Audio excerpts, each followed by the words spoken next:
पढ़ेंगे कक्षा 7 का पाठ 8। कविता से कविता है श्याम एक किसान। तो इसके प्रश्न है, इस कविता में श्याम के दृश्य को किसान के रूप में दर्शाया गया है। यह एक रूपक है। इसे बचाने के लिए 5 एक रूपताओं की जोड़ी बनाई गई है।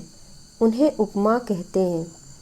पहली एक रूपता आकाश और साफे में दिखाते हुए कविता में आकाश का साफा वाक्यांश आया है। इसी तरह तीसरी एक रूपता नदी और चादर में दिखाई गई है, मानो नदी चादर सी हो। अब आप दूसरी, चौथी और 5वीं एक रूपताओं को खोजकर लिखिए। तो यहाँ जो उत्तर है, मैंने यहाँ सब कुछ हालांकि यहाँ में आपको दूसरी, चौथी और 5वीं को खोजकर देना है, तो मैंने यहाँ पूरा ही दे दिया है।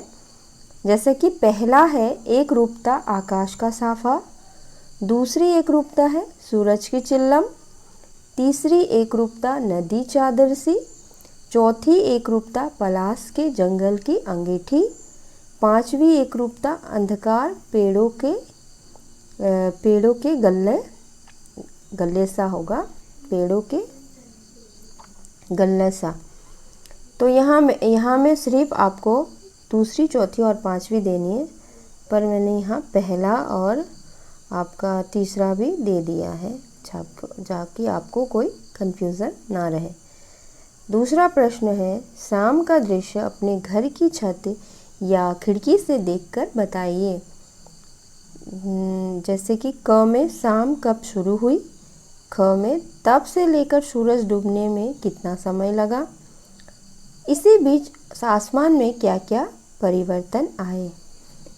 तो ये जो उत्तर है, मैंने अपना खुद जो अनुभव करके लिखा है। तो उसमें है, शाम का दृश्य अपने घर की छत से देखने में पता चला। जब शाम, जैसे ठंडियों में, ज़्यादा ठंडी भी नहीं गर्मी भी नहीं, उस समय लिया, शाम 4:30 में शुरू हुई और शाम होने के बाद 4:30 बजे से, यानी 4:30 से 6 बजे तक सूरज रहा, फिर डूब गया।